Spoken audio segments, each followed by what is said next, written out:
Today we are going to build a gaming PC for Full HD resolution without spending a fortune on it. You already know that the situation with graphic cards is a bit complicated and buying one and above for a good price is impossible. There are many people who need a new PC right now and can't wait any longer. This video will help you. Give me a like, subscribe and turn on the notifications. It's very important. Let's go! Okay guys, so let's start as always with the CPU. Today we have an AMD Ryzen 3400G with integrated graphics, so there is no reason to buy an external one. This CPU has 4 cores and 8 threads. It's a Zen Plus architecture, like a normal CPU, and also it comes with the box cooler. The included heatsink looks like that. It's enough for this processor. The next step is the motherboard. We need to choose something pretty budget friendly, which is going to be cheap and good enough. For that reason, today we have a B450 chipset and the motherboard from Gigabyte, which name is B450MS2H. This MOBO has a pretty reasonable price, and also I can recommend it for you personally because I used it a lot of different PCs. This motherboard is good enough for today's build. Also, the component which is very important is the RAM, the memory. Right, for the AMD Ryzen and also for a system without an external GPU, it's very important to have. That's why I chose Crucial Ballistics. It's 2 sticks of DDR4, 8 gigabytes each one. So together it gives us 16 gigabytes of RAM. It's 3200 MHz sticks, so that's good enough. You can also choose other memory. Please consider buying 16 gigs and minimum 3000 MHz sticks. That will be good. I think that is the minimum for this system in 2021. For the storage we have a typical combination, and to save some bucks I chose one hard drive for 1 terabyte, it's a Western Digital Blue, and also an SSD solid state drive for 240 gigs. On one we will install the operating system Windows 10 and on another the demanding games. Okay guys, there are very few components left, but which is very important. It's a power supply. Cooler Master Elite 600 watts version 3.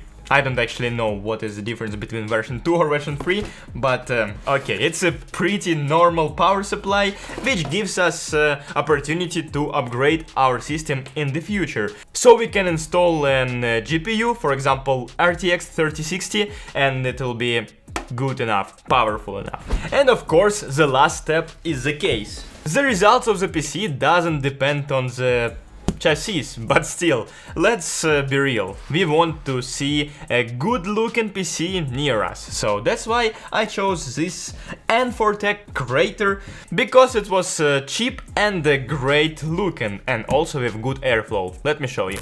Just look on it. Here we have a front mesh panel with 4 fans pre-installed, 1 on the back side and 3 for the intake. And of course, this case comes with RGB lighting. Everyone knows that RGB gives you plus 10 FPS in the games. Okay guys, so I think it's time to build this PC.